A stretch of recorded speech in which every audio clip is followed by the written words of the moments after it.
distract with my disheveled appearance here. How do Oh, I don't get worry. myself temporarily off and then I can get myself back on when it begins? Oh, well, you can always log off, but if you just want, I could turn off your video temporarily if you just don't want to be seen. Yeah,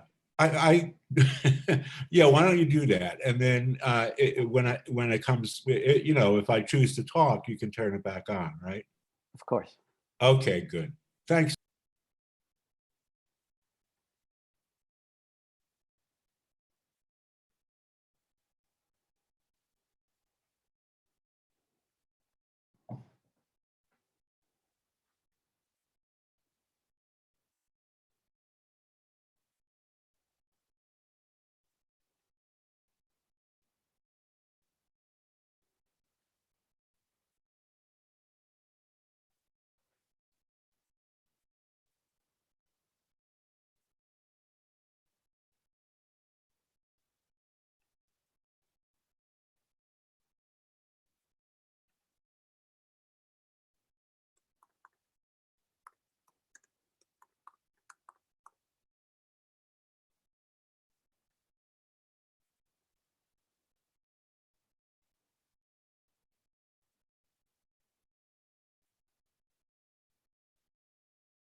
It worked.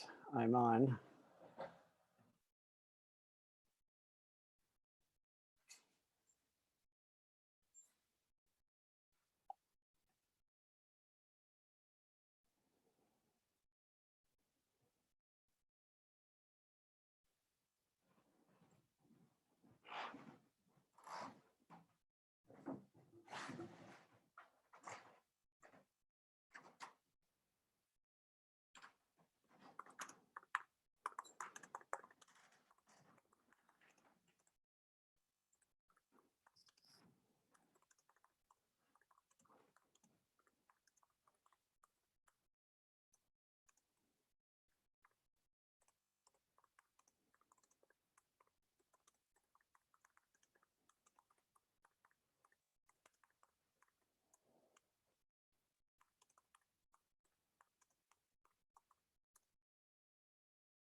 it's the same lady. Oh, there's Sandy. Hi, Sandy. Sandy, you're muted. Hello. Hi. So we're here early along with Rabbi Rachel Sabat Halachmi. Hello, Rabbi.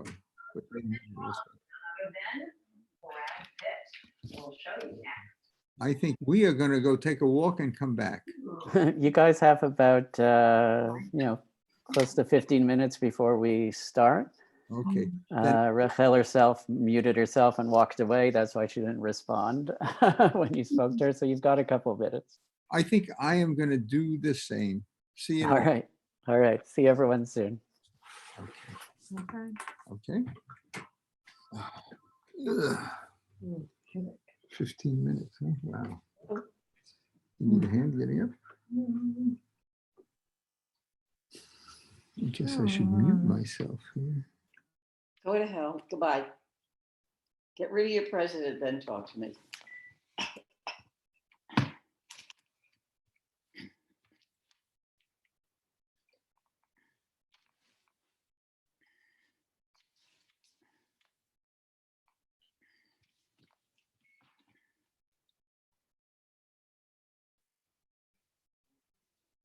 Understand heart attack, stroke, and even death. Brilinta may cause bruising or bleeding more easily, or serious, sometimes fatal bleeding. Don't take Brilinta if you have bleeding, like stomach ulcers, a history of bleeding in the brain, or severe liver problems. Slow heart rhythm has been reported. Tell your doctor about bleeding, new or unexpected shortness of breath, any planned surgery, and all medicines you take. If you recently had a heart attack, ask your doctor if Brilinta is right for you. My heart is important for Brilinta. If you can't afford your medication, AstraZeneca may be able to help. What does it mean to be a good neighbor? It means being there for each other. That's why State Farm is announcing the Good Neighbor Relief Program. We know that our customers are driving less, which means fewer accidents. So State Farm is returning $2 billion to all your policyholders for the period ending May 31st. And we'll continue making real-time decisions that serve you, our customers. Because now, more than ever, being a good neighbor means everything. Like a good neighbor, State Farm is there. At Leaf Filter, we're on a never-ending journey to end gutter cleaning forever. Whoa! Way too dangerous, Bill. Say goodbye to that ladder. Way too clogged. Those black gutters are causing serious damage to your home. Look at these cracks in your foundation. Leaf Filter, the nation's #1 rated will keep you safe and protect your home. Leaf Filter's stainless micromesh screen fits over your existing gutters and is guaranteed to filter out everything except for water. No more leaves or debris in your gutters for the life of your home. Schedule your free gutter inspection and estimate, just like Paul. With Leaf Filter's lifetime warranty, we guarantee you'll never have to clean those nasty gutters again. Everybody okay with that? I sure. Call 833 Leaf Filter or go to getleaffilter.com for your free gutter inspection and estimate. Act now and save 15% off your purchase.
It's good to see everybody joining. We're going to start in about 10 minutes.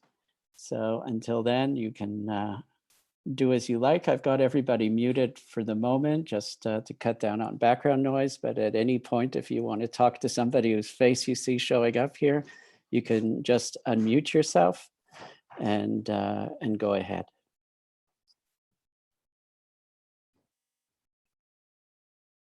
Hello, Arya Gold. Welcome, Professor Scott. Okay, here we go. Hello, hello.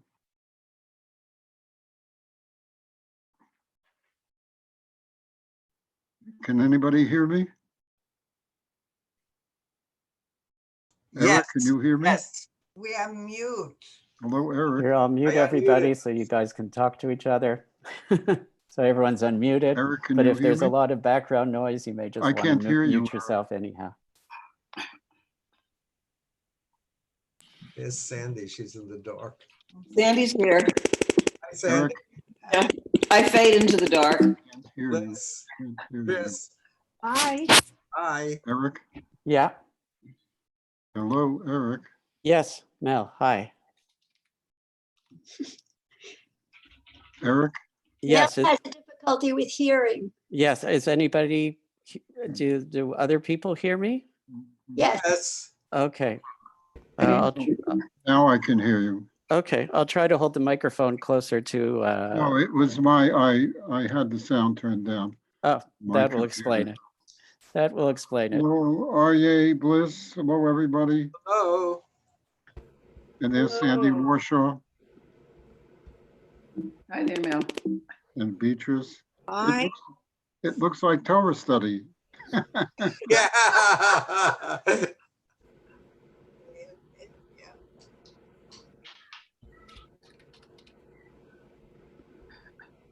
There's Irene.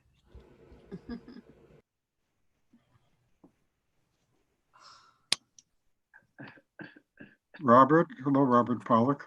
Joanne Feldman. Joanne's down here. And Joanne Feldman. Hello, Joanne Feldman. And Alan Skult. Hello, dear brother. Yes. Oh, I have to know how to get on. I'll put Alan. I'll put your video back on. Probably just- Okay. Hi, Barbara Gishko. Hi, Sandy. Hi, Bliss. Hi. Look Professor at that. Kaplan. Hi, Gold. Joanne. A Professor nice Kaplan. representation of West End Synagogue. Right. Not nice. Hello, hi, Irene. Hi, Tris. Irene, hello, Hello, Irene. everybody. You too, Alan Scott. Mel. Hi, Mel. Hello.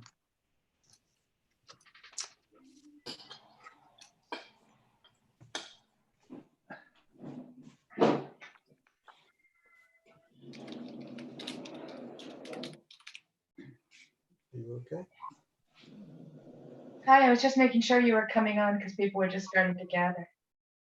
Oh, Nachum. hi. You're in the wrong place. You're not in the right place. No. I'm gonna come on your computer. The kitchen. No, you're not, because I'm in that link and I'm having no trouble. So I'm gonna come in your computer, okay? I'm gonna come in now. Okay, bye. Joanne. I am. Hi, Sandy saying hi, Joanne. Change with me?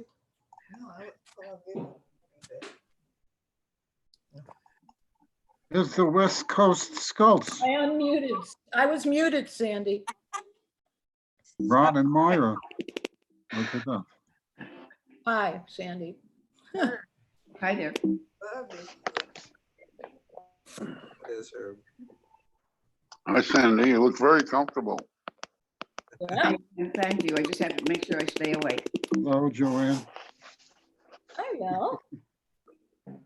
Hi, Herb. Hello, how are you? Who's that, Mel? Yes. Herbert. Good to see you, yes. Hi, Aria and Stella. Hi, Sandy. It's cold. Put it on then. Put it on. Barbara, hi, Barbara. Hi, hi, Joanne. How are you? Hey, there's Shirley and Manny. Hello. Hello, Shirley and Manny. Professor Emmanuel Goldsmith. Oh, Manny Gold. Oh, Manny, hi, Manny, go. Manuel Gold. Yeah. Hi, Sandy. I wouldn't have recognized him. Hi there. No, don't grab that table. It's like a Hollywood Squares. Yeah, we're a bunch of squares, all right. Nancy, hi, Nancy. Did you answer? No.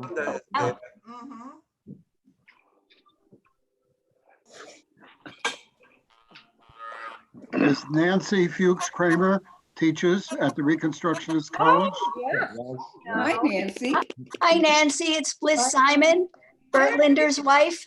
Oh, hello, hello. Yes, I'd never forgot you coming to the Shiva. I'll never forget it. That was when Shivas were still in person. Hi, Nancy. Sandy Warshaw. Hi, Manuel Sandy. Gold. Hi, Sandy. Oh, I thought Connie was Connie Goldfarb. That's different. And there's Dan Cedarbaum.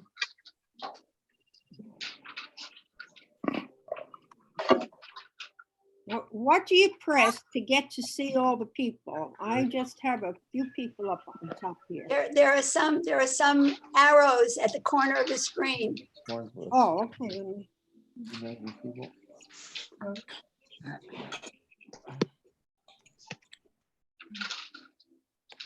Push purchase.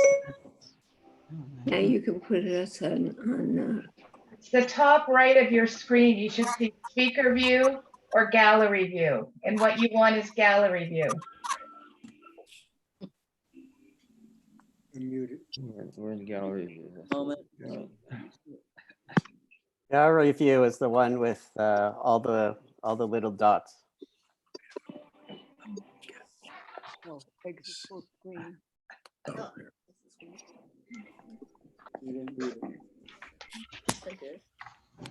Diane Cole. Hello, Diane Cole. Okay. Author, member of the SAJ.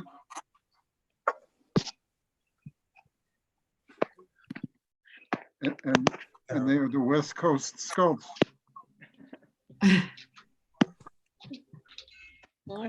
Oh. And there's Marcia Falk, Hi. famous poet. Hello, Marcia Falk. Guys, looking forward to hearing you this morning. Hi, Marcia Fox. Sandy Warshaw speaking. Oh my goodness, Sandy, how are you? Okay, thank you. Ron, come here. Oh, I gotta get that. hello, Marcia Falk. And who's Hello? that? Hello, Carol. It sounds like Carol, but I don't It see is her. Carol. I'm right there. Hi, Carol. Oh wow, it's like Hi, old. Marcia. It's old home week. Yeah. So it's 3 o'clock here in Montreal. I suggest we wait till 3:03 or 3:04, and then we'll get going. Eric. Hi. Hi, Eric. Hi, Hi, Herbie. good to see you. Hi. It's Myra. Hello, Myra. Hello, Mel. Hello, Barb. Hello, Hank. Hi, Herb. Hello, gang. There he is. Yep. Hi, Hello, Carol. everybody. Who's Oh, that? that sounds Oh, like Ann. Ann. Hi, Ann. Good afternoon. Hello, Mel. Hey, Ann. How are you? Back further, we can see, they can Hi. see. Hello, Irene. Hi, Henry. Yep. Hi, Ann.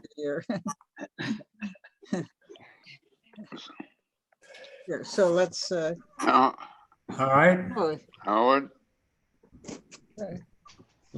big audience.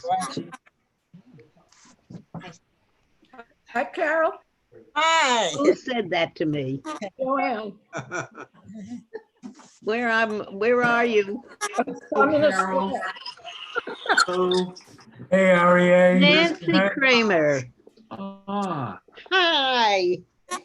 Hi, Carol. Oh, my God. Who is that? I miss you. Oh, here I It's am. Steve. Steve Root. I'm Carol's husband. Oh, Steve. Hello. Hi. Oh, how are you? Yeah. I'm good. So good to see you. Come back. We're under quarantine, and I think probably for old people, it's lovely. Yeah, not bad. You know, Oh, it there's could be Bob. worse, right? Hello, Bob Seltzer. Hi, that's me. Yeah, hi. Hi, Barbara. Hi, Bob. Nice to see you all. Is that Bayla? Is that Bayla Shargill? Yeah.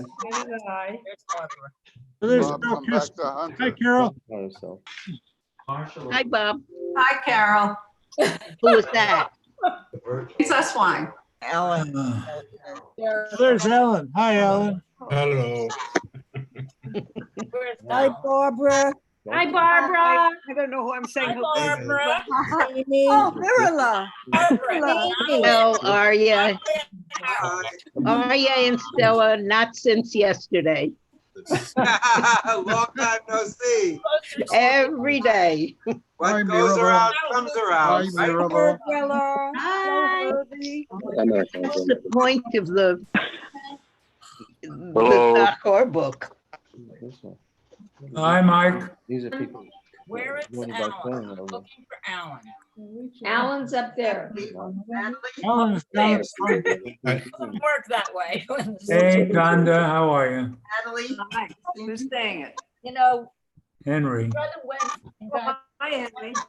maybe he should get stuff for your mother, the real stuff. I don't see Mordon, do you? Who do we have here? Hi, Stella. Just let it go. There's Tanda. Bill? Hi, Tanda. I hate to snap in here while clearly everyone's Quite all right. saying hi to each other, but it is 3:04 here, and Good. I just want to get our session. Want to get our session started. I'm going to temporarily put everybody on mute. Good idea. Which I've done. Opposite. Okay, so Everybody. welcome to. on mute. Oh, I put everybody. Doesn't No. look like it. All right.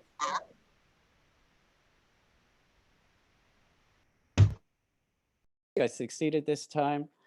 Last time I pressed unmute everybody. So there you go.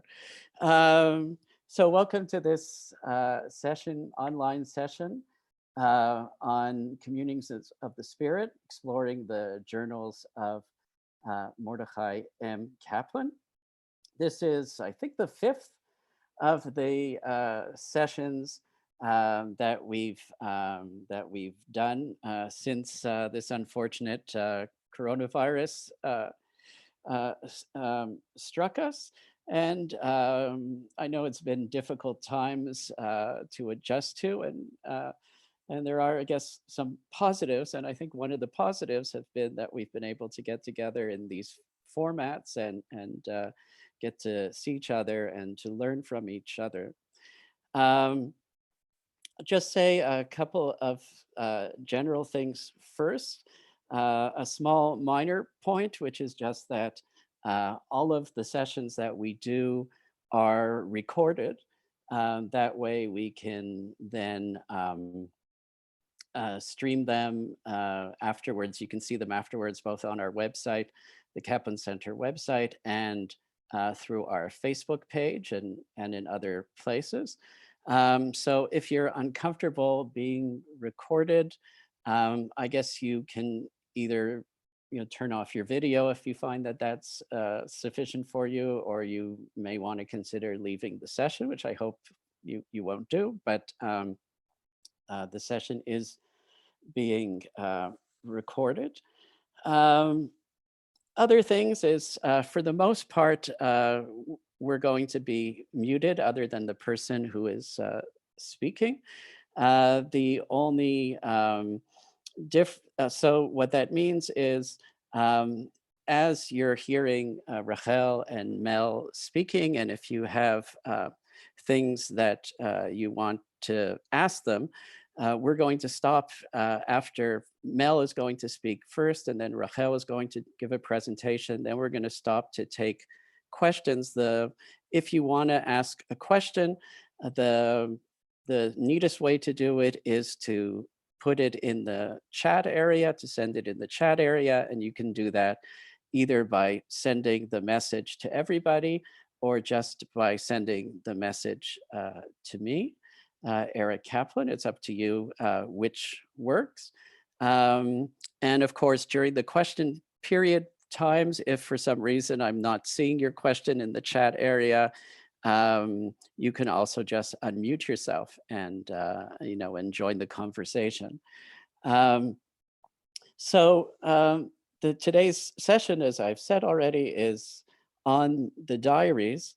And before we get going, I just want to say that we will be using text, and I'm going to be putting the text up and sharing the screen. I apologize for the fact that we haven't circulated the text beforehand or put them up on our website, as has been the case. As some of you know, Dan Cedarbaum has not been feeling well lately, and it turns out that he actually had a ruptured appendix, and he was operated on last night, and he's doing well. I spoke to him this morning, and you can actually, if you look through the participants, you'll see that he's actually connected to our session by phone from the hospital. So we all wish him, a refuah shlema.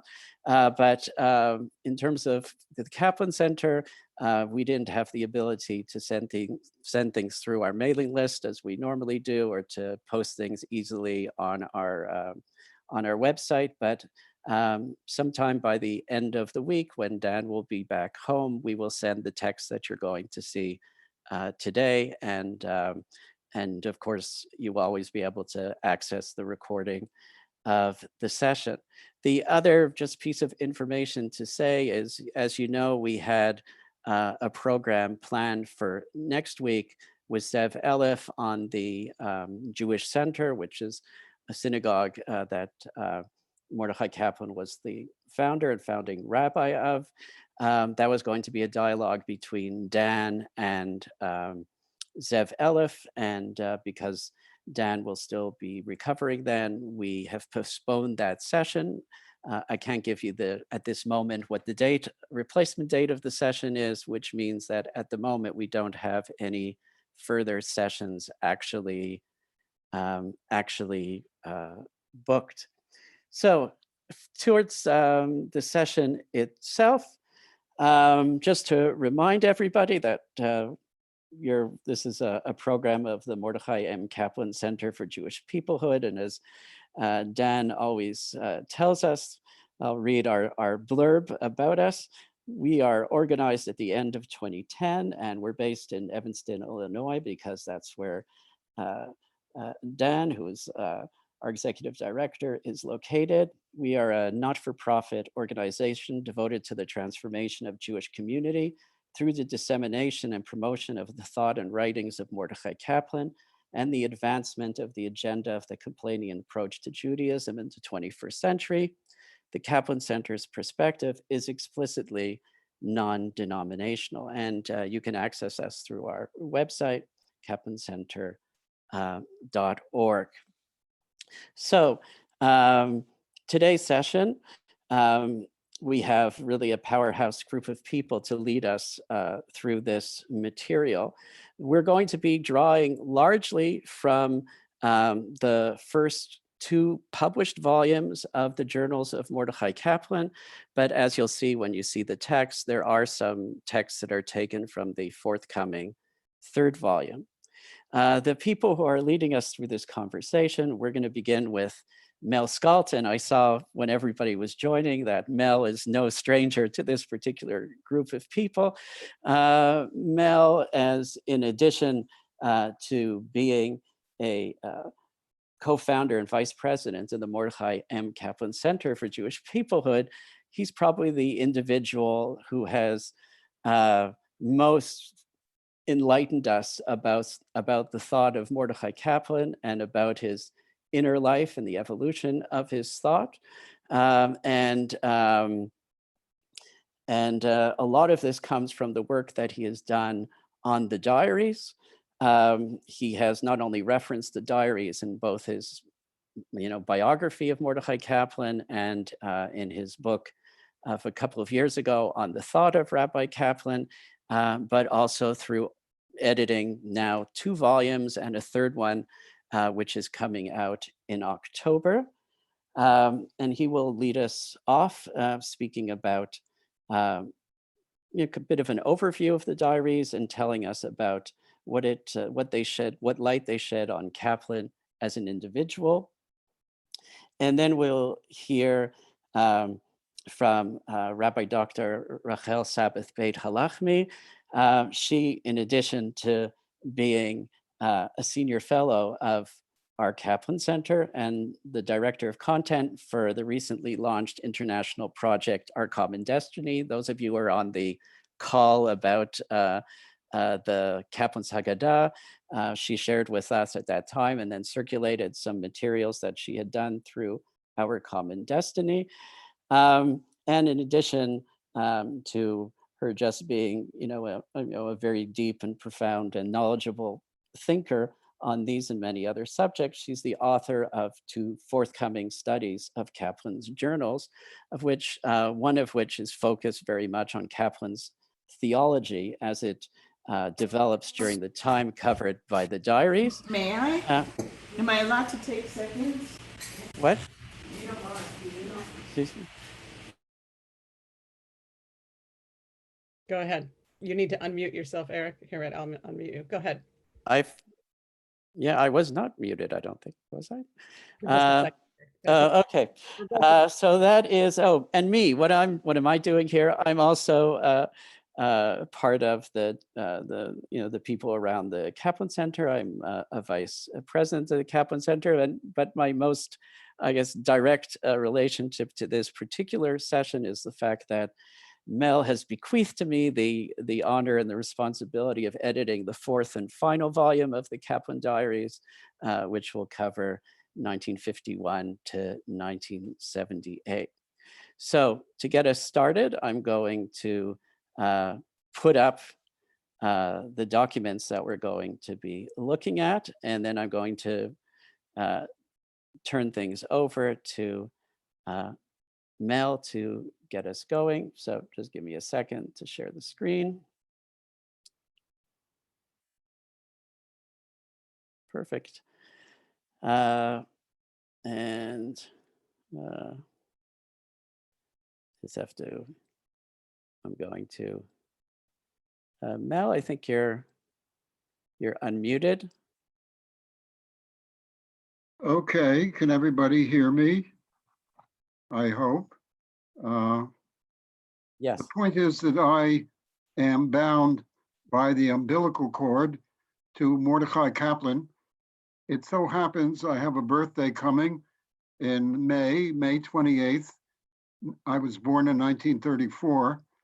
And on that very day, if you can believe it, on that very day, the Judaism as a Civilization was published and listed in the New York Times for that day. So I am bound from the umbilical cord onward to Mordecai Kaplan.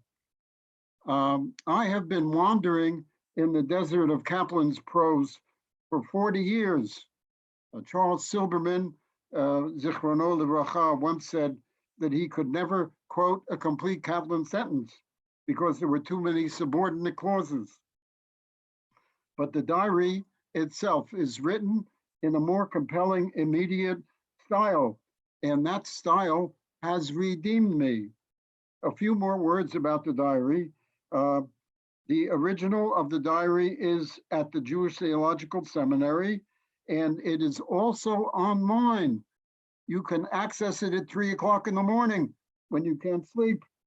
And it's also, you can access it through the kaplancenter.org, our website. I have edited excerpts, as many of you know, in 3 volumes, published by Wayne State University Press, entitled The Communings of the Spirit. And of course, we need an advertisement, this being the United States. And so if you want to buy volumes 1 or 2 of the diary, you can go to Wayne State's website and plug in the word read, R-E-A-D, and you will get my 2 volumes at 40% discount. So the first volume runs from 1913 to 1934, and the second volume runs from 34 to 41. And the third volume, which will appear in October, I'm tempted to say Emir Tzah Hashem, but I hesitate because Hashem may not be so interested and willing to have my diary appear. The diary is, of course, available. My volumes are available on Kindle and on the Nook. So the point is that if Kaplan is the compulsive diarist, I am the compulsive reader. The diary does not record daily events, but rather is the authentic witness to his continuous search to make sense of the world, of religion, and of Judaism, with only a minimal verification from the tradition. One might say that Kaplan models what it means to be a Jew in the 20th century when all of the certainties have fallen away. And most of you are acquainted with his statement about tradition having a vote and not a veto, but the original of that says not tradition, but ancient authorities. And that comes from his not so random thoughts. Some examples of the Kaplan diary. On Judaism, he says, Judaism is not doctrine, but the innermost life force of the Jewish people.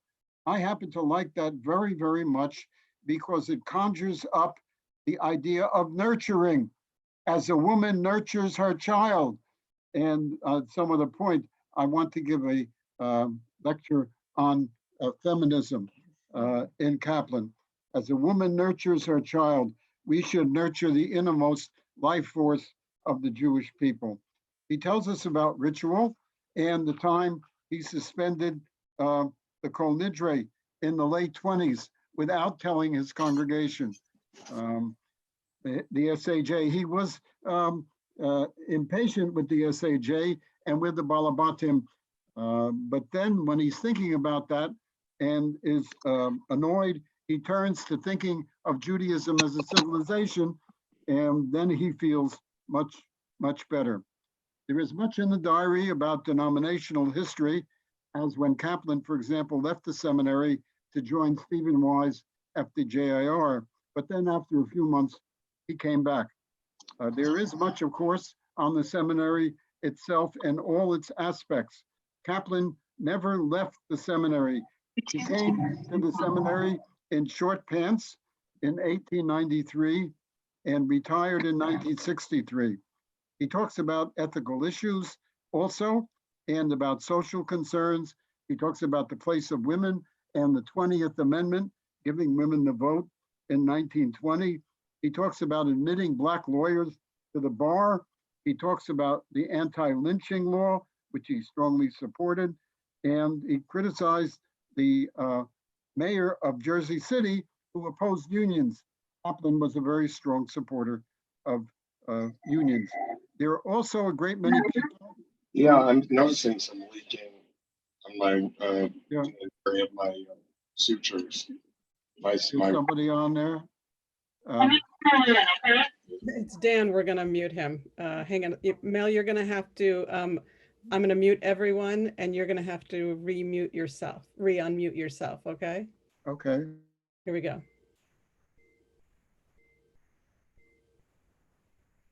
Okay. Go for it. Go ahead.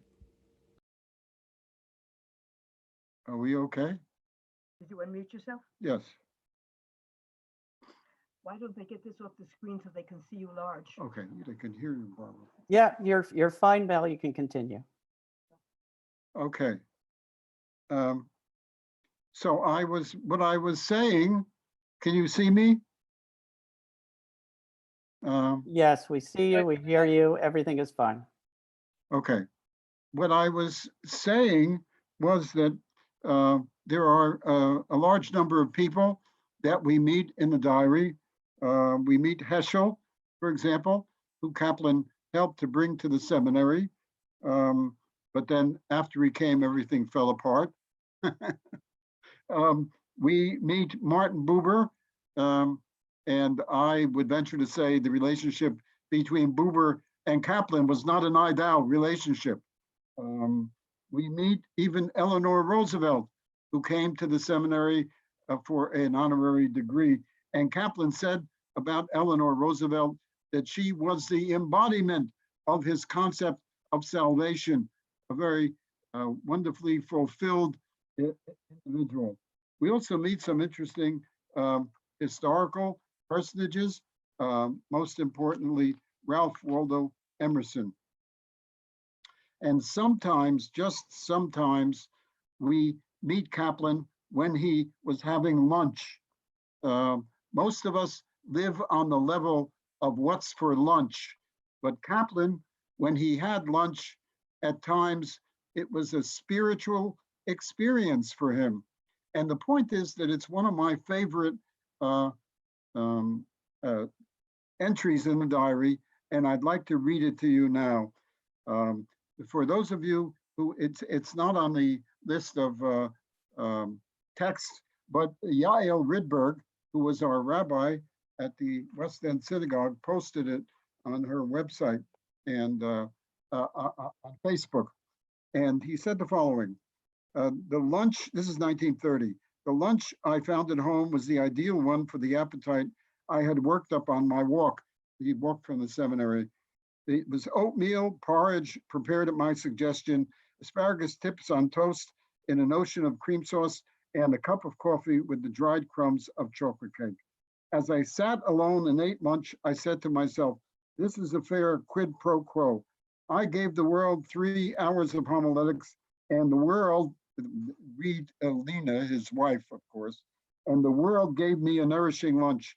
I can never cease marveling at the miracle of exchange of goods and services, of all the 10 plagues of Egypt and the dividing of the Red Sea thrown into the bargain, can compare in marvelousness with the miracle of exchange that makes it possible for me to get asparagus on toast in exchange for the homiletical interpretation of a few paragraphs of the Midrash. It is for this marvel of marvels that I thank God whenever I say grace, and I say it quite often with a cap or without a cap. Okay, I guess I'll continue and talk about Kaplan and his mind. And this is the first text, because it is, in a certain sense, we are inside of Kaplan's mind, and that means the diary. And so he says, I often turn to writing in this journal as the only means left me to externalize and render transferable that aspect of my being I experience as my soul, myself, or my reason. So his very self is in the diary. And the question is, what does his self look like? The point is, obviously, it's a very Jewish self. And at the same time, it's a universal self. We must remember that Kaplan studied with Felix Adler, and the Felix Adler represents the universal, and Kaplan, of course, is wedded to the Jewish people, but he accepts the universal and the particular at the same time.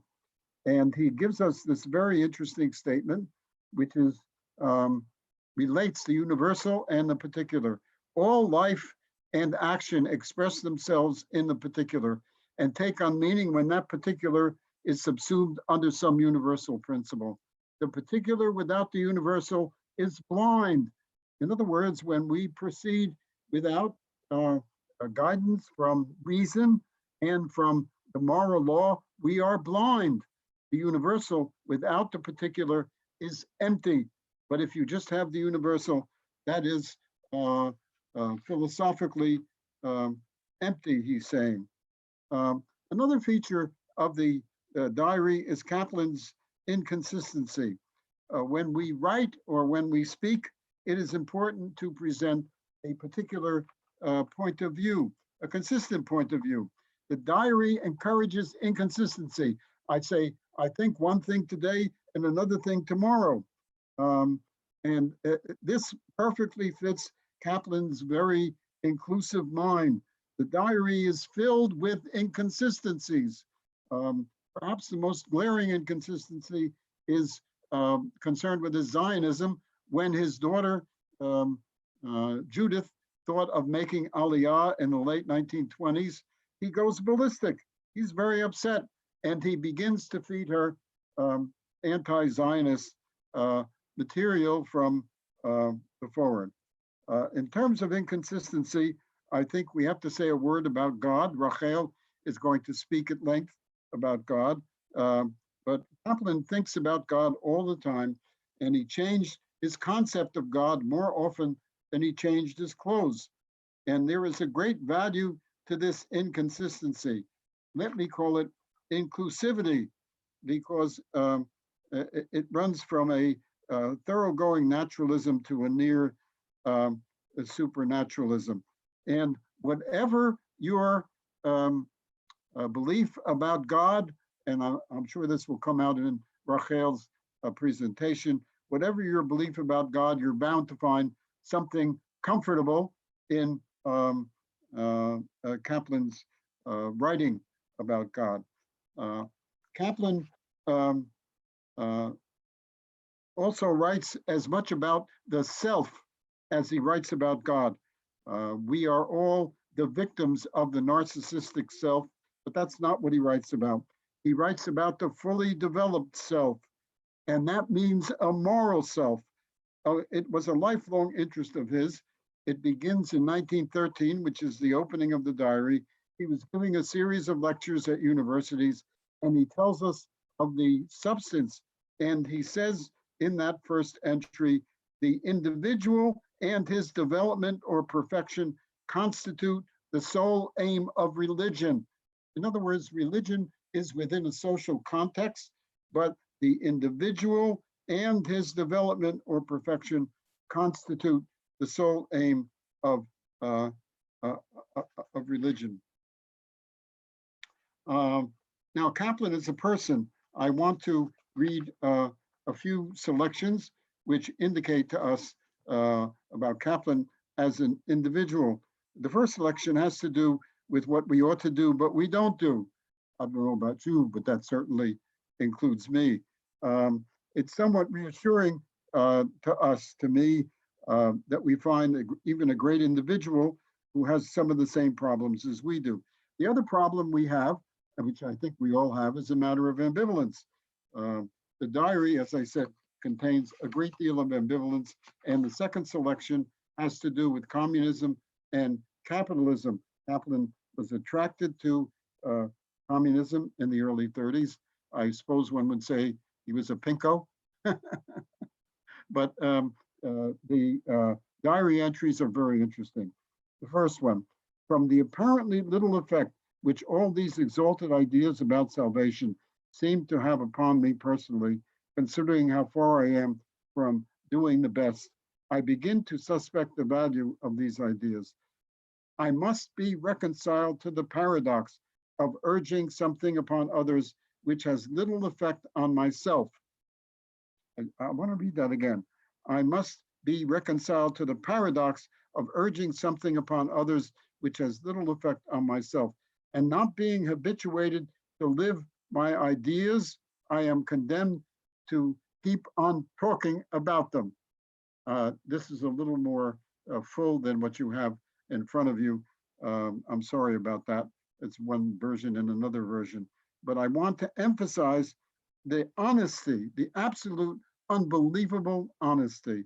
The second has to do with his ambivalence about communism and capitalism. It seems that the only way a man in my position can manage to exist is deliberately to split his personality and lead some sort of Jekyll and Hyde existence. Otherwise, I am likely to go insane or to be a complete failure. All this fine talk about the integrating of one's personality is mere piffle. I love when he uses those antiquated words. That doesn't mean to say that I shall not wax enthusiastic about it, but I shall do it with that part of my personality which is bourgeois and parasitic. There will undoubtedly continue to operate a certain osmosis between the two personalities in me, but I must recognize the class struggle as existing between them, not less than between the capitalists and the proletariat. I believe I shall be better off if I henceforth identify them as two separate entities, even to the extent of naming them as though they were two distinct persons. I shall call the one Mordecai, the old Adam, and the other Menachem, the regenerate me. Mordecai is a liberal bourgeois. Menachem is an out-and-out communist. Okay, that's my presentation, the first part of it. Thank you. All right, thanks, Mel.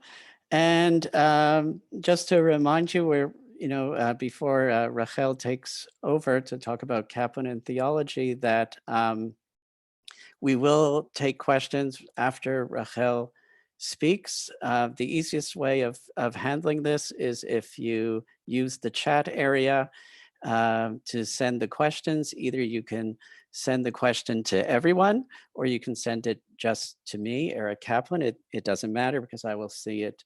Either way. As we shift back here for a second, I'm just going to I have to just to make Rachel a co-host again, I'm going to stop sharing these texts temporarily, Rachel is going to take over the sharing of the text. That way she can control the flow of the material. So we'll stop the share for a second.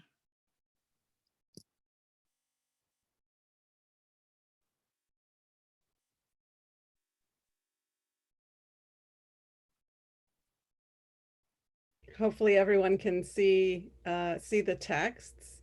They're coming up to you on both pages, just so you can have a sense of the items that we want to cover, at least in this section of the presentation. And let me begin by thanking Mel, who's been my teacher from afar for many years. And also, although I come to this really rooted in another denomination, the argument that I have made and make whenever I teach and write about Kaplan is that, in fact, Kaplan's thinking has had an incredible impact at the core, at the foundations of the development of Reform theology to some degree, but certainly on how all of liberal Jews understand Judaism and Jewish peoplehood, often not giving Kaplan the kind of credit that I believe is due him.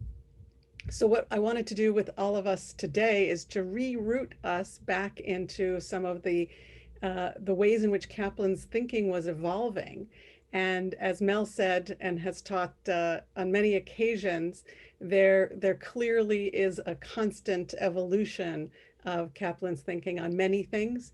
And as Mel said, I want to just reiterate that if you read the diaries, as many of you have, there is a constant dialogue with himself about God, with God, about the views of others of God, others' views of God. And what I'll share at the end also is going to be a fun way in which one of the great Reform theologians who was much more theocentric than Kaplan, namely Rabbi Professor Eugene Borowitz of blessed memory, what his critique was of Kaplan's theology in a way that I think you'll find interesting.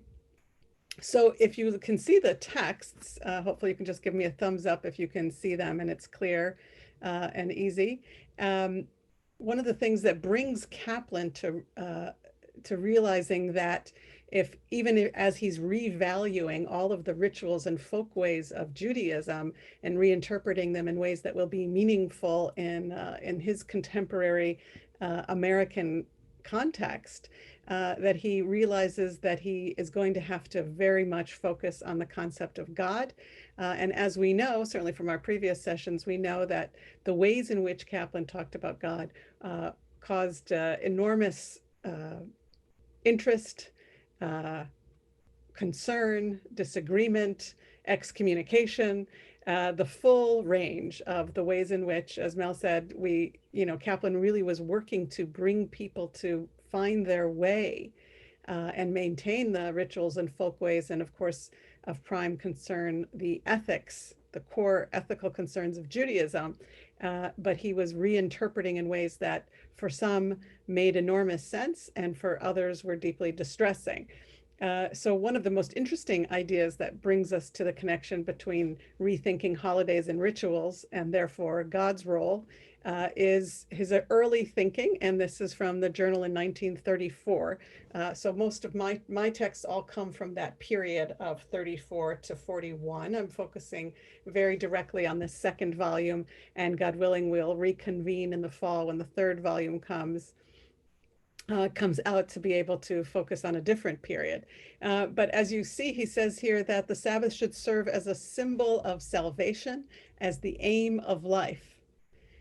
So really, it becomes a core idea of the ways in which Kaplan's focus on the fulfillment of the individual was going to be how the Sabbath was going to function in that way. It's the synthesis of individualism and collectivism, right? The particular and the universal, we might say in terms of other thinkers, but here he's saying it's the individual and the collective that has this possibility to think about how the Sabbath and to live how the Sabbath is a symbol and an opportunity to move toward salvation. It should not be so, if you can follow my cursor, it should be so not in the sense of holding up some fixed and final conception of salvation, but rather as a reminder of what we must keep on constantly thinking and planning cooperatively if we want to know what salvation means and how to achieve it. The Sabbath day should chiefly be dedicated to that kind of thinking and planning. That will make the Sabbath day a means to spiritual growth. And one of the things that's so important about his thinking is the ways in which whenever he defines a concept or a holiday or an idea, he was adamant that it not be understood as in a static way, that there was nothing fixed about any of his ideas, and that they were all constantly evolving. And we see that he's actually in this section of his life, in this volume, I think there's an ongoing struggle to really constantly try to explain his ideas in a way that most people weren't thinking, right? If you define God as an idea, and we'll see how Borowitz does that vis-a-vis Kaplan, or you identify, the Messianic age as the Me'ein Olam Haba, and you have the Sabbath as Me'ein Olam Haba, taste of the next world, and you have a particular static notion of that. Kaplan found explaining his ideas, I think, somewhat frustrating, and also I think he's constantly rejuvenated by it. So now we're going to jump more specifically to how he understood God, the concept of God, and he really puts it in the context of the holiness of life. Right, from that standpoint, and this is really continuing on from that June 34 kind of thinking, that from that standpoint, the holiness of life would mean the assumption that there are elements in the universe. This is important in terms of his thinking about God. There are elements of the universe, elements in the universe, which, if properly reckoned with, are in rapport with the achievement of that synthesis, right, between the individual and the collective. And then he refers to a well-known Christian theologian, and Mel gives us the background on Wyman and his definition of God. And we know that Kaplan drew upon not only an incredible wealth and depth and breadth of all of Judaism and rabbinic literature and all of the really extensive and sometimes contradictory notions of God, transcendent, immanent, and all the different thinking about God in Judaism. Kaplan, as Mel said, was very influenced by non-Jewish thinkers, not only in the realm of social psychology and politics and literature, but also by a number of Christian theologians. And it's very interesting if you look at the development of the field of theology if you look at the definition of theology in modern Jewish thought, if you look at the theologians and how they were working, many of them were in internal and external conversation with the contemporary or relevant Christian thinkers, be it William James or later Paul Tillich, the Niebuhr brothers. Both of them, they were very much influenced by them. And here we see indication of Kaplan being influenced by another thinker, and yet criticizing that thinker's lack of capacity to really apply these ideas, right, to an expanding notion of holiness. And then he says at the end of that paragraph, where my cursor is, to be sure, the concept of God is a precipitate to the quality of holiness, right? So it's very interesting if you think about it, but as a substantive concept, it obscured the denotation of quality. How's that for fun language, right? So Mel can say a lot more if he wants later about how Kaplan used this idea to say that you need right holiness in order to experience God, and that God is also the beginning and end of holiness. And then Kaplan actually spends a number of pages talking about how, in fact, and we'll see that in a moment, I hope, in fact, what Kaplan is arguing about God's role in the world, right? An active role of God causing and allowing for, right? Both as the cause and allowing for, right? The power that makes for, is something that for Kaplan was not really in contrast to what he calls the traditional thinking about God, right? And in many cases, and the journals actually has a number of instances where Kaplan is teaching some medieval text or some rabbinic interpretation, and he says, but my ideas of God are not that different from X, Y, or Z text, right? And so some of his students see how very, I would say very traditional and rabbinic in thinking Kaplan is, but he's using a language that allows for different kinds of definitions, both of God, certainly of salvation, and of God as a, not as a, supernatural fixed power, but as something that can be understood in a variety of other ways in terms of what God represents. So I'm going to jump forward because I know we've had some complicated contexts. And what I want to do is jump forward to see how Kaplan now strives to define God as in metaphoric terms, right? Something that obviously we have in the Bible from the first moments, but also we have, I think, lots of indications that Kaplan is searching always, what we want to define here, really as the framework. We know that Kaplan is searching like other thinkers of the time, and those who followed him are really following in his footsteps, searching for ways to speak about God and the holy and what human beings should be striving for, right? That ultimate, non-static time of, the fulfillment of the self and the community as salvation, right? Which is really what Shabbat allows for, right? Trying to look for the terminology and the psychology and the anthropology and the religious, the spirit of the time to give more people more access, not only to religion, but certainly to understanding how the folk ways of Judaism can lead you to that fulfillment of self and community and ultimately salvation. And that, by the way, is something that he writes about later, well, actually a little bit here in this period. Kaplan really sees in American democracy the opportunity for the fulfillment of Judaism, right? Because in no other time in history in this period was there the opportunity for the Jewish community to allow for the fulfillment of the self right? The actual self-actualization of the self and of the community in such a free environment. So America, for Kaplan, also becomes the context for salvation. So let's jump here in the text. You see the metaphoric implications that allow us to understand the sum of the forces that are God. That's my not so elegant way of trying to bring together in a phrase the ways in which Kaplan in this period seeks to understand God.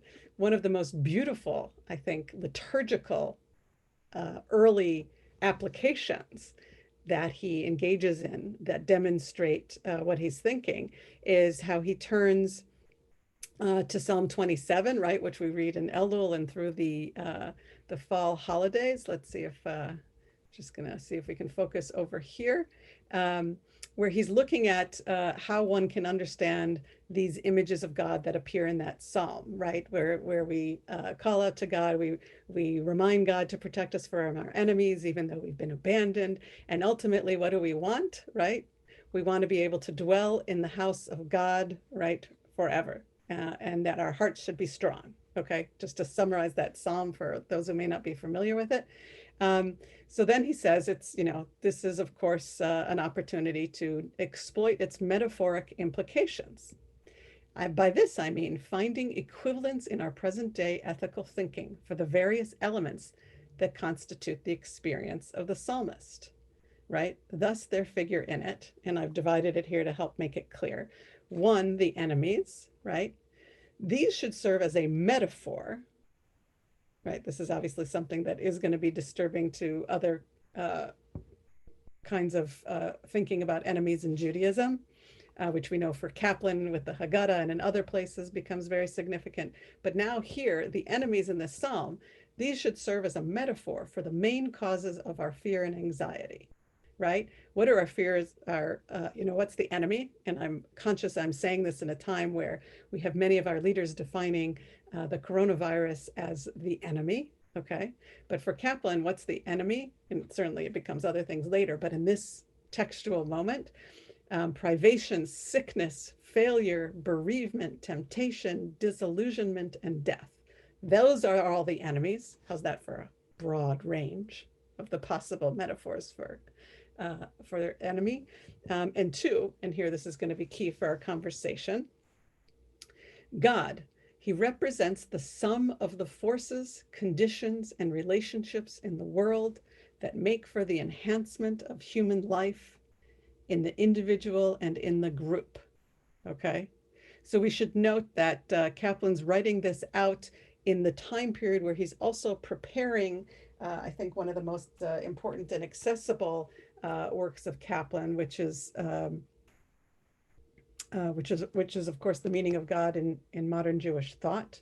But here we see Kaplan preparing to create, I think, the list of ways of understanding God as a representation of the forces and conditions and relationships.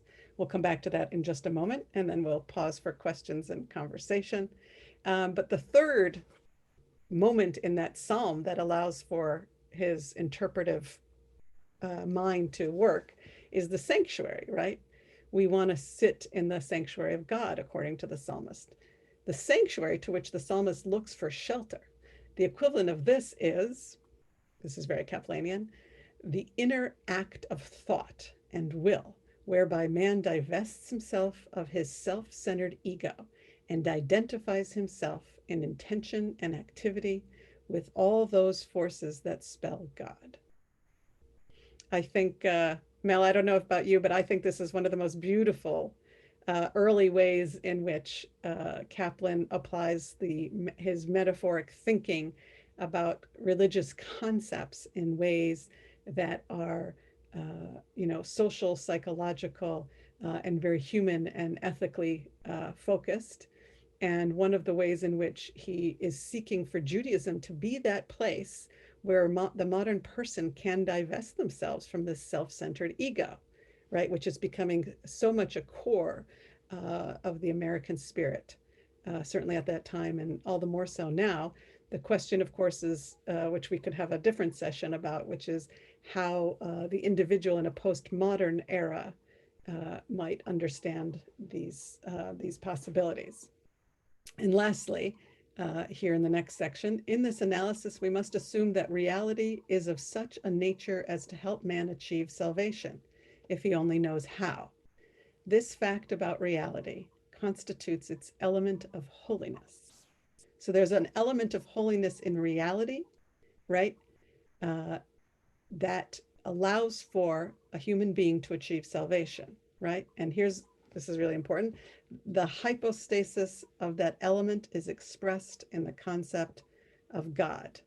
And that understanding of something that is, not static as an element that is expressed in an idea, I think is one of the most difficult aspects of Kaplan's thinking about God that I think became difficult in terms of those who less understand God that way. I'm going to jump to our favorite list and then pause. Turn it back to Eric, maybe to moderate some questions before we move to our concluding text. I'm very conscious of the time. I just want to remind us of our wonderful list from the meeting. This is really the table of contents, which is I love it. It's like a creed, a theology in a table of contents. 1 through 9, if you will. I see 9 as theology too. Maybe somebody will certainly disagree with me. God is what? The power that makes for salvation. 1, that makes for social regeneration. 2, 3, that makes for regeneration of human nature. We saw that. God in nature and in history. God is the power that makes for cooperation. God felt as a presence. God is the power that makes for freedom. That's the one that's spoken about most. And God is the power that makes for righteousness, not ourselves. So those are seeing that list, I think, in that way is very, very helpful. And to conclude, I wanted to share a critique that Borowitz offered about Kaplan in a very early essay in 1950, which is almost our time period. And let's see if I can share to that screen. Here we go.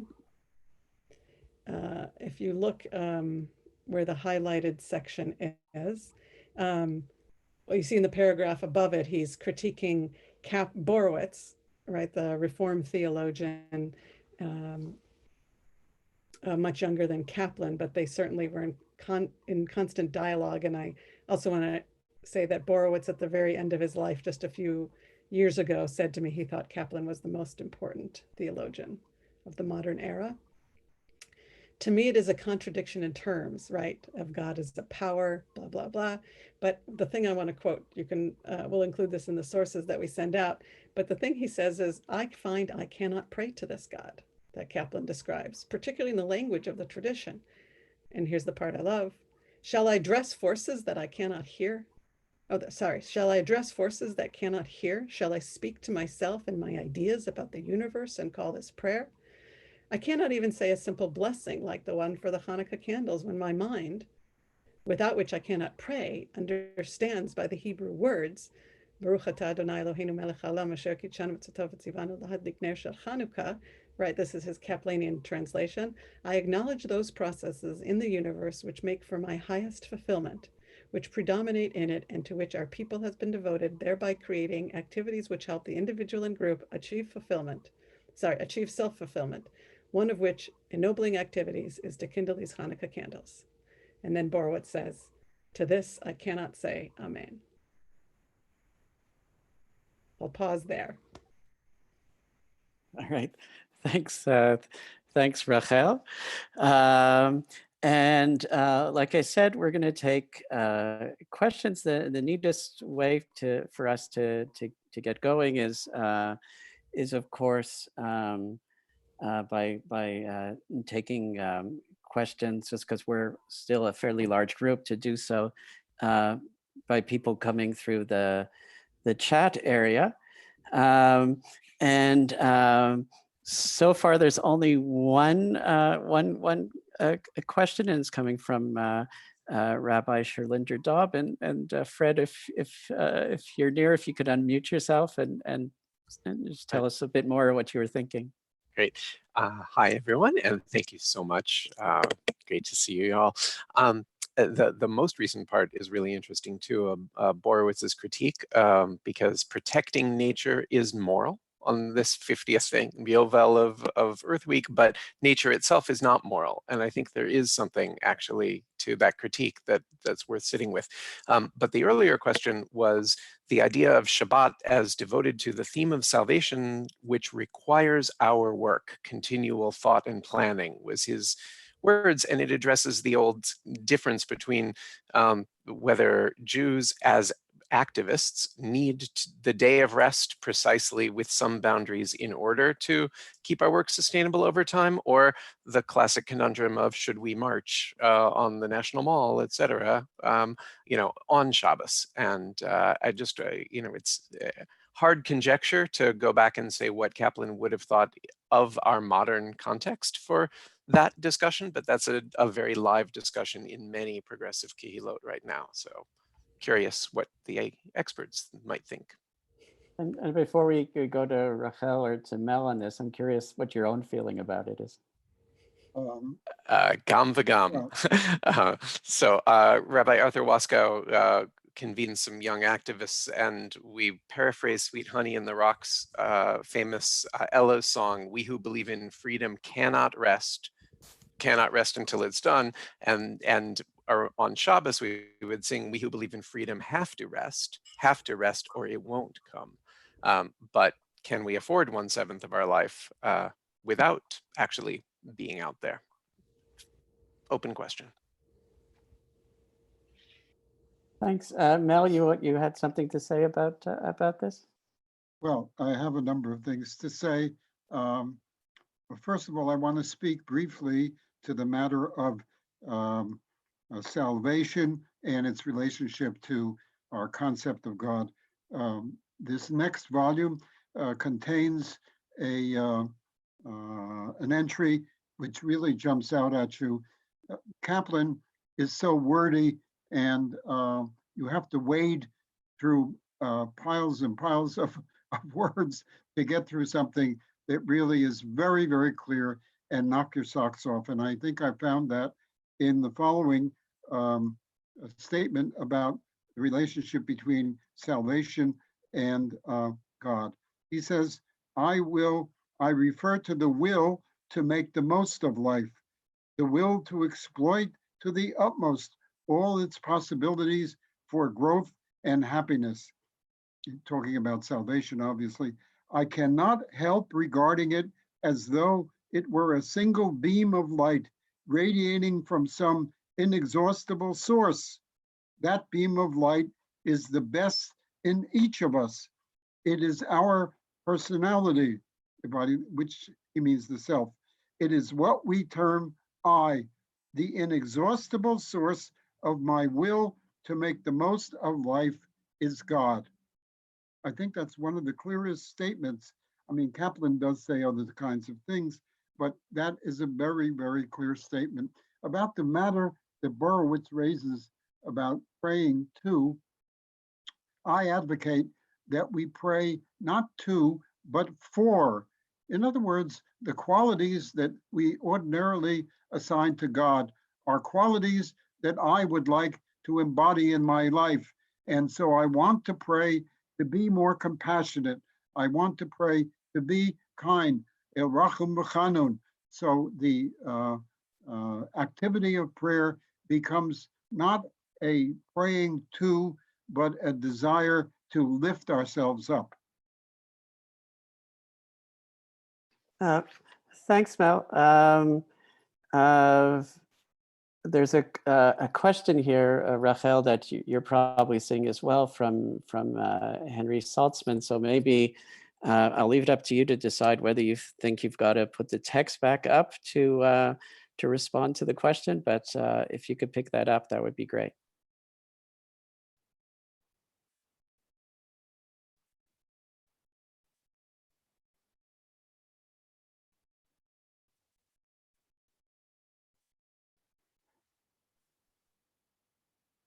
I don't hear anything. Yeah. Sorry about that. Eric, can you put those texts back up? And I'm happy to respond, although I think Mel's response was really very helpful, especially because he acknowledged that sometimes it is incomprehensible. But I just want to make sure that we're talking about the same text about the concept of God. I actually do want to turn to Mel to pull apart, yeah, pause there. The concept of God is the precipitate of the quality of holiness. Mel, in this idea of hypostasis, I turn to you because I think these are concepts that your read would be so helpful on. And I'm happy to respond as well. Mel, can you jump in? Yeah, where are we? Yeah. It's on the screen about God as a precipitate of the quality of holiness. Mel, do you know that the questions are in the chat? Do you know how to open the chat so you can see the questions? Uh-huh. The last question was, the last sentence of paragraph 2, concept of God is incomprehensible to me. Could someone interpret or decipher? Well, what I've been trying to say is that Kaplan's concept of God is really many concepts. His belief in God is constant, but his conceptions of God are variable. And sometimes he runs from what is called predicate theology on the one hand, all the way to the last entry that I read, which kind of indicates some source out there. Kaplan, very, very interestingly, in line with this quotation in the introduction to his 1945 prayer book, has a series of explanations. And he says, we cannot pray without believing in God. And then he outlines a belief in God in which he talks about God as the soul of the universe. And this very much, I think, accords with what you're saying here. The soul of the universe, which also is found in Milton Steinberg. All right, thanks. So if I could maybe take two things and put them together that I'm seeing here in the chat. One is if we can go back to that quote that we're seeing under the concept of God, I'm wondering, either whether Rachel or Mel can jump in and maybe shed some light on how Kaplan is defining holiness in this particular passage. And at the same time, we have a question from Harriet and Ken to the question of when God talks about as the power that makes for salvation, what role is there in this definition for things that are not human?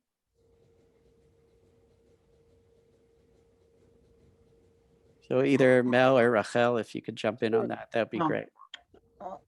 I have recently been reading in the works of George Santayana, who Kaplan read. My MO is to read the people that Kaplan read. And I found very, very interestingly in the works of Santayana, an idea of the reality of the ideals. In other words, Kaplan's concept of the ethical life and his concept of God has very, very much to do with the matter of ideals. And what Santayana says is that those ideals move us to action. And to the degree that they move us to action, they have reality and they have power. So I would like to reconstruct Kaplan, if I might, to talk about the powers that make for salvation, which would be the ideals which can move us and which themselves are real. Kaplan believed that they were real apart from us. When he encountered Heschel for the first time, Heschel wrote an article called An Analysis of Piety, and Kaplan was very excited that Heschel thought that piety was an objective quality. So no matter what our attitude is, Kaplan is in a certain sense a kind of Platonist in believing in the reality of the ideals as powers that move us. Okay, so Rachel has something to say on this, and as well as the question of liturgy that Jeff Shine also threw out a kind of a very suggestive comment about. So Rachel, if you could jump in. What I see in some of these questions and in the texts, just to respond to both Mel and this evolving understanding of Kaplan of God, is that actually both, in a way, objects, if they can be metaphorically interpreted to be allowing for the conditions, right, for holiness and for helping people to strive. I think that's how he saw ritual objects. But that God as a being, I think what I wanted to highlight, the reason I brought this this text here, is that a concept of God that is static is, he saw as it obscuring that capacity for a human being to come in contact with the kinds of motivations and structures and a reality which would move them closer. And instead, he saw the ways in which most of Judaism defining God as a static concept as that something that obscures all those opportunities. So I saw it as Kaplan really trying to bring to bear the full force of reality in everything and every idea and in every human experience and motivation as the basically embodying, right, and allowing for a move of a person to an experience of greater holiness and greater possibility of salvation, which we might call, right, being and, fulfilling tikkun olam as bringing us closer to God, right? But we don't necessarily talk about a God concept in the way that Kaplan's world was struggling with. I would say Kaplan's given us, so much of the language, that the ways in which modern Jews function and understand spirituality is very Kaplanian, but with slightly more accessible language. Can I give you one of those expressions which you just referred to? It comes from 1940, and it's in the diary, and it is the following: in the yearning for salvation, for life's worthwhileness, for truth, goodness, and beauty for their own sake, for freedom, justice, and peace in society, man experiences something suprahuman or supranatural.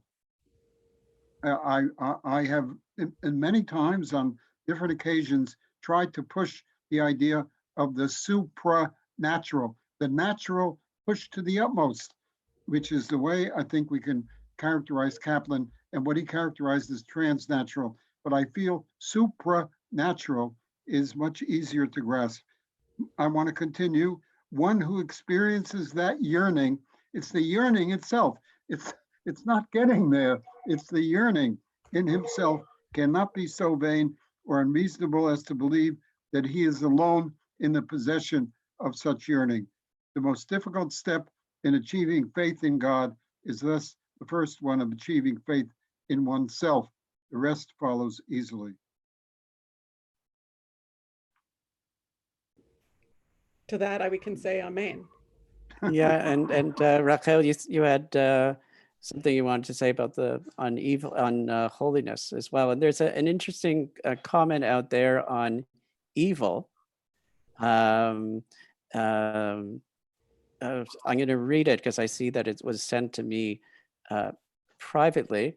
It's from Natalie Gorvine, but it says it's from her husband, Harold, and it says, I agree with Reinhold Niebuhr's idea of evil, not Kaplan's. How can I achieve salvation if I see the world as an evil place. And so what do I pray for? So maybe you can take that on as well, Rachel. Well, those are lots of challenges. I wanted to also respond before we get there. I don't know if we have enough time to deal with evil, but I do think we see it in Kaplan as a desire, as something that that humanity can collectively work against, which leads me to want to respond to Carol, who asked in the chat if we both, Skult and I, Mel and I, would agree that the definition of salvation is solely self-actualization of the individual. No. Kaplan saw that the individual cannot have self-actualization without being a member of a community, that the community structure, right, whether it's the shul with the pool or any other concept, communal context, which allows for the self-actualization, it's the community's, full actualization that allows for the individual, right? So they're basically, I see them as, well, they're certainly mutually upholding, but I see them as both as necessary. And in fact, the problem in a way with Buber for both Kaplan and Borowitz was that he was too focused, in their opinion, on the individual. But they all agreed that it was a striving for liberty and for the salvation and freedom for the individual and the collective. But Buber was more focused on the individual, whereas Kaplan is allowing for much more of a mutual upholding and a mutual actualization of the individual and the community, neither of which can happen without the other. Well, can I add something here, Eric? Is that the famous Jack Wolofsky? Oh, infamous, yeah. When I met Kaplan, he was in his late 90s, and I brought a young Israeli who wanted to meet him, but was coming from an Orthodox background. And he was arguing with Kaplan on the Orthodox conception of God. And when Kaplan became angry, he just yelled at him, "You can have any God you want, but you cannot have the Jewish God, Yah, unless you have the Jewish people." And this, to me, was another aspect of his God concepts. You cannot have that concept of God unless it is conceived within the Jewish peoplehood. The other question I have for you, Mel or Eric, did you find anything where Kaplan reads Frankel, Man's Search for Meaning? Does it come up at all in the diaries? I guess you can. Thanks, Jack. If you could now mute yourself, just so we don't get background noise. I just want to kind of first, just as moderator, it feels like my responsibility to kind of situate us here. So it's here in Montreal, it's 4:15. And I usually kind of look at that as the target time for these type of sessions. I think we could go about 10 minutes more, but I think so. In that sense, I just want to, in addition to to the last question that Jack threw out, I just want to draw say one thing. First of all, a technical thing. All of the text that you are seeing will be up at the Kaplan Center website and appended to the recording, both as it appears on our website and on our Facebook page.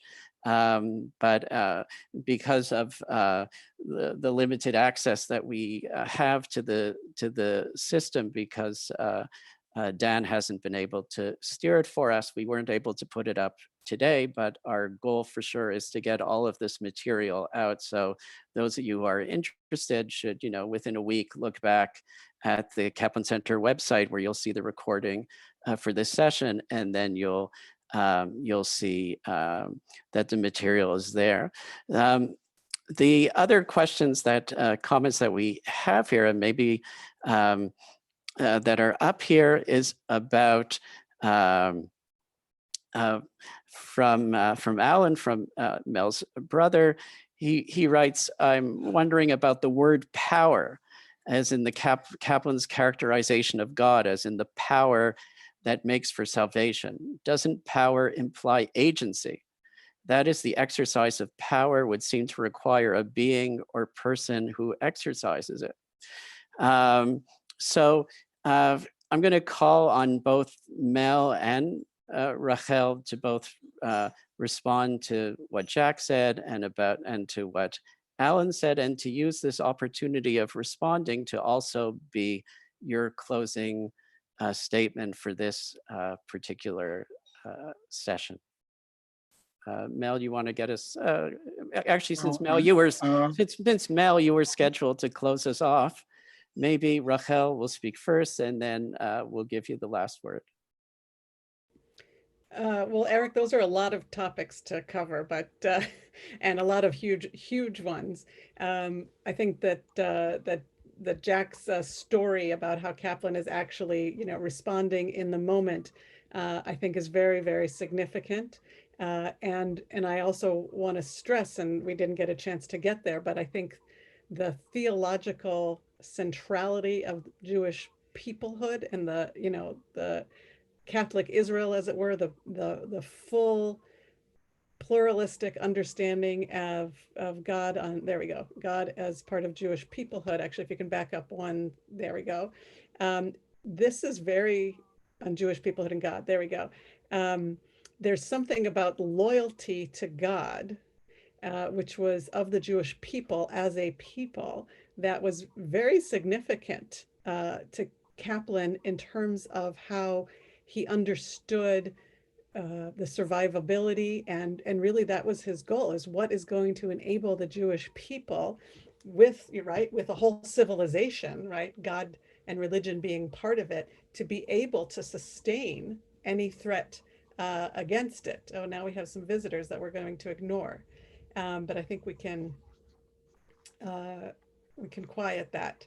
But the Jewish people are able to refer to their prophets, who are understanding, right, their work to make the world more ethical as service to God, right, and that the Jewish people have the strength of God behind them. So I would say absolutely to the question of power, there is agency, and there is agency for the good and for salvation, and that we're really drawing on that power to enable us to do it. I hope that's, I think that may sound like an oversimplification, but this is really what we're seeing here. That's Kaplan's conclusion to the meaning of God, in modern Jewish religion. This is now a hyper-theistic way of understanding the functioning of the Jewish people in the world. Rachel, would you like to say something else to close off the session before I turn things over to Mel? That was really my conclusion, is that I think that Kaplan was difficult to understand, but in fact, in his time, and I think he had obviously an enormous impact. And I think the ways that we understand, I'm trying to mute these visitors. The ways that we understand them are, we're going to have to change our settings for a second.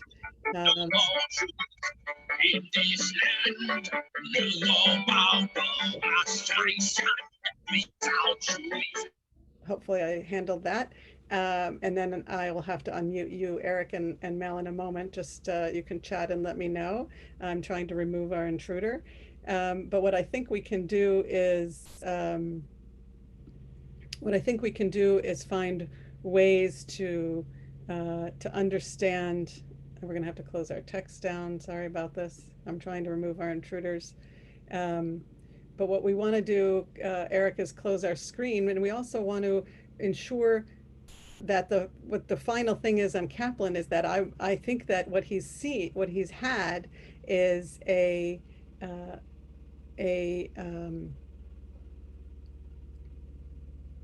he's had the most significant impact in the ways we think about God, the ways we think about spirituality, the way we think about our role in America, and the way we think about ourselves as a people in the world, and certainly our role now with a sovereign Jewish democratic state. I'll say that because we're also approaching Yom HaAtzmaut, and obviously there's so much more about Kaplan and the role of Israel and of Jewish nationalism that I think would be relevant for another session. And I thank you all for the opportunity. Mel, go ahead. I'm going to need to unmute you, it looks like. Go ahead. Okay. So just a word about the previous idea about agency and power. I think Kaplan very, very deeply believed in the power of ideas to move people, and that gave them a kind of reality which we perhaps need to explore. I would like to speak very briefly in honor of Yom HaAtzmaut, independence of Israel, about the opening of the Hebrew University in 1925, which is very graphically described in the diary.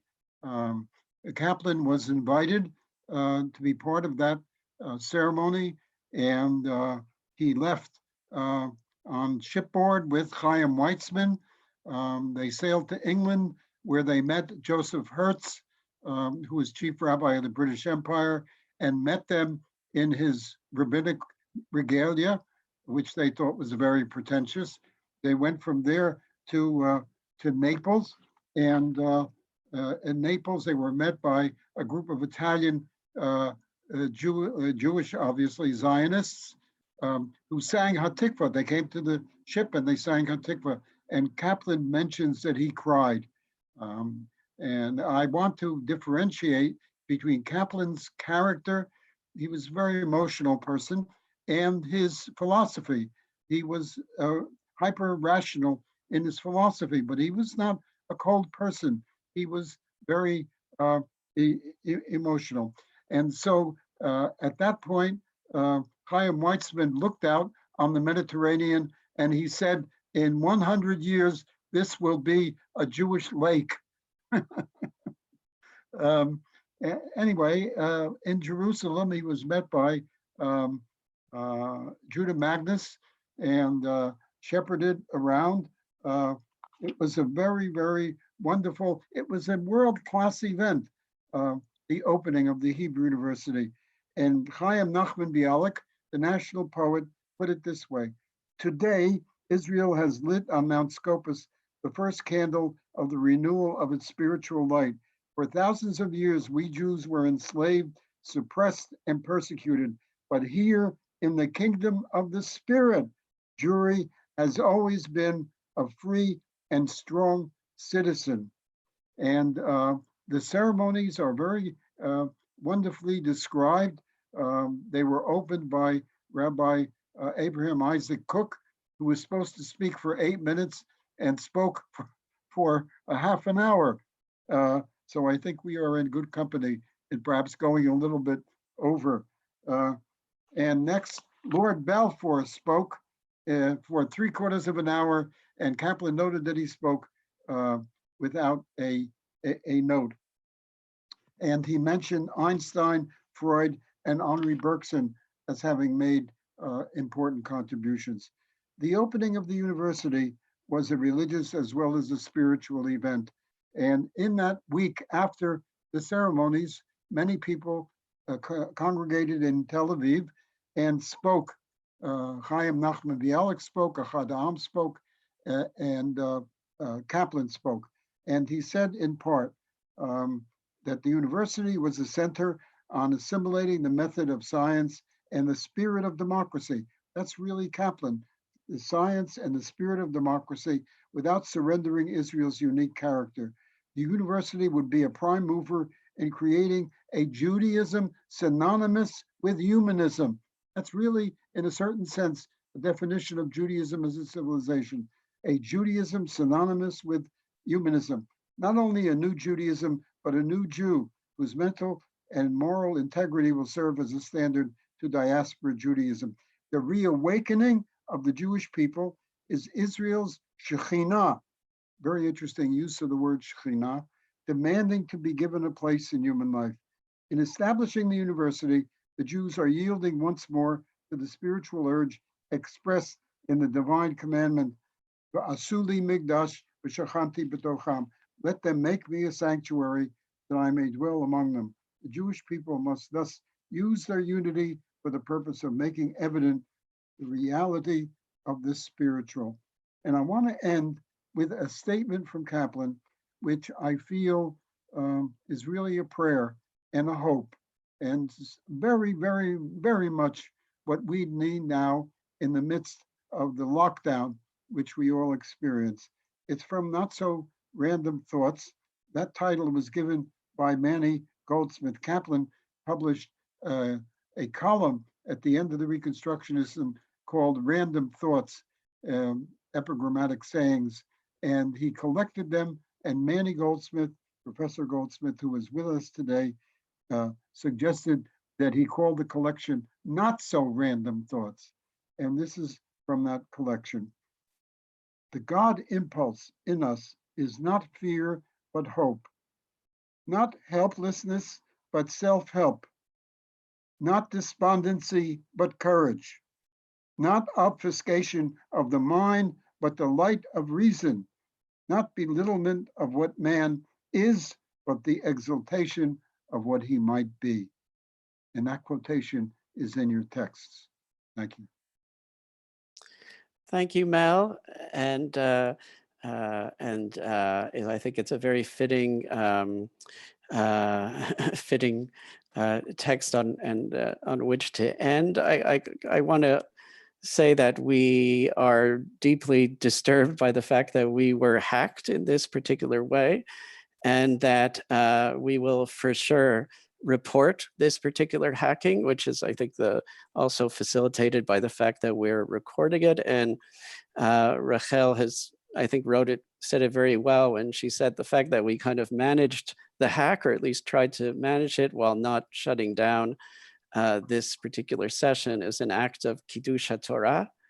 And I want to, underline that particular sentiment. And just to remind you that the session that we were supposed to have next week, Dan Cederbaum and Zev Elef about the Jewish Center will not be taking place because of the fact that Dan will still be recovering.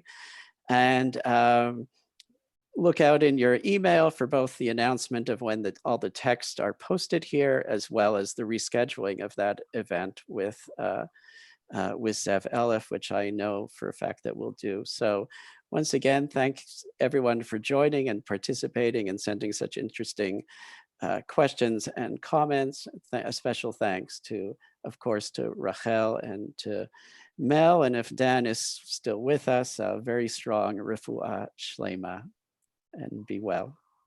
Oh my.